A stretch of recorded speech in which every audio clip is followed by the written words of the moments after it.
Now think electric scooters out here in India and factor in a manufacturer like Ather Energy. Up until today, you only had the 450 scooter to contend with because ever since the company started off in 2018, yes, you only had one scooter, which was the 450. And of course, there were different permutations and combinations in terms of battery size, features, tech, and all that the scooter had to offer in terms of all those aspects. Well, you just had that one scooter. Until today, it remains a very performance-centric machine. So not the best in terms of e-scooters if you fancied yourself a comfortable, easygoing, spacious family scooter. Well, that was until today because we are out here with the new Ather Rizta. This is the Z-spec variant. It isn't the top-end variant with the 3.7 kilowatt-hour battery. It has the rather smaller 2.9 kilowatt-hour battery, and we have just a couple of hours to figure out what we can gauge from it. So let's figure out what this scooter brings to the table.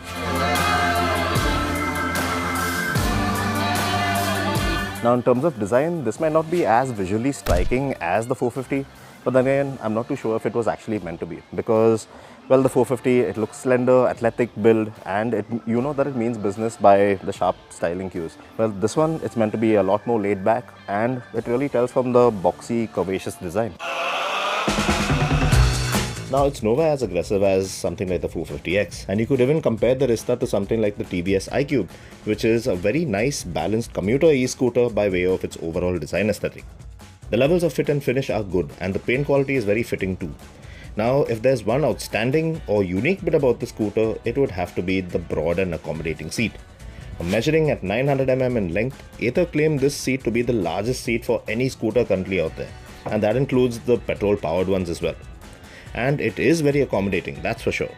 But better still is the 34 liters of room you have under the seat, because you see, you can actually fit in a full face helmet in there. And there's a small compartment to keep stuff like your wallet or washcloth separated from the rest of the items you have in there.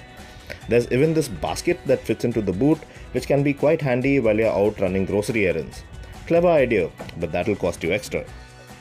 Now, even in terms of features, well, the Rizta packs quite a decent amount of kit because you get stuff like the Magic Twist throttle from the Ather Apex, which is the latest 450 model, which works as a kind of different braking system if you don't really want to employ the levers. Then you have stuff like coasting regen, auto hill hold, skid control, which is traction control in Ather speak, and of course you do have ride modes as well. Just two of them, not like the 4 on the 450. You have Zip and Eco. The screen is quite vibrant, and although it's not a touch TFT screen like the one on the 450, this is a fairly decent screen. It comes with Ather Stack, so it has all the connectivity options as well. But then again, it isn't a touch screen, and you will have to really use that joystick. That's the only way you can toggle through your commands and functions on this one.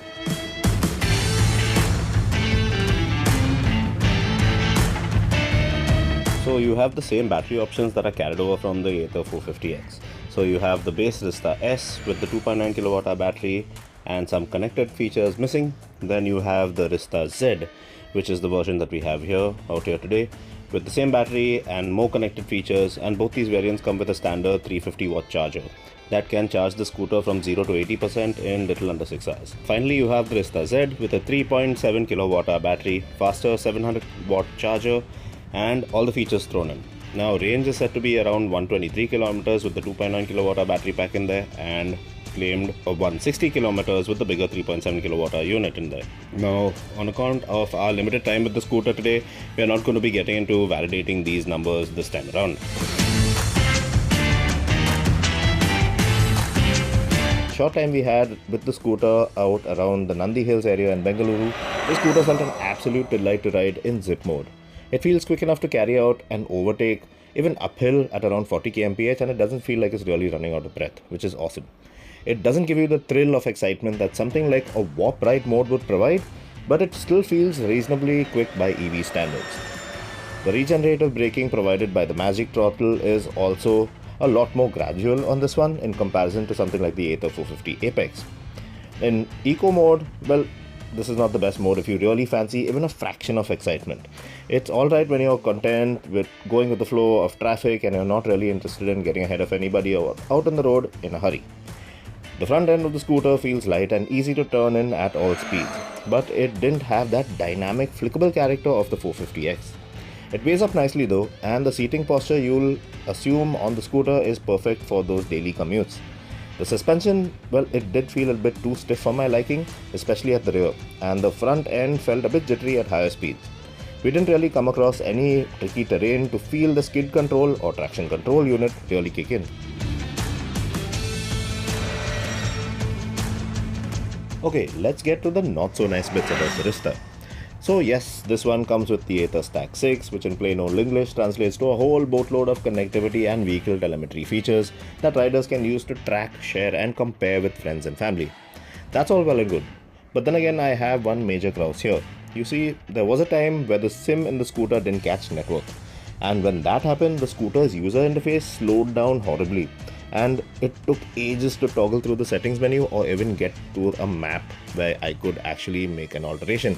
Well, there's that, and there's the part where the seat doesn't lock easily on account of some misalignment in the mechanism. Also, the panels on the swing arm make filling the rear tire up with air a bit of a task. Aside from these little aspects, the scooter felt great. Not overly exciting, but very much up for it in terms of overall functionality. Now, Ather say that they will address the issues we've come across by the time the scooters are ready for delivery, which is by mid-June this year. So, that's reassuring. So now to sum this one up, is this scooter, is the Arista actually a lot better, or does it offer more than just performance and decent build and reliability?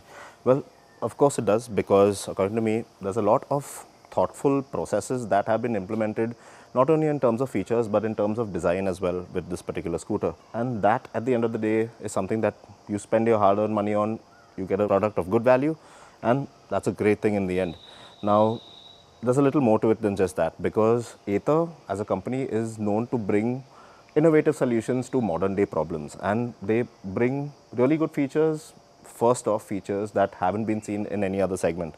So stuff like the Magic Twist throttle, the spacious seat with that under seat, the carriage bag and everything like that. So they're not gimmicky features, they are actual remedies to modern day problems, and that is a good thing with the scooter. Now 1,25,000 rupees, all that the scooter offers, I think that's great value for money. And yes, looking forward to riding it for a longer duration to get a feel of what it's like out on the road for a longer time.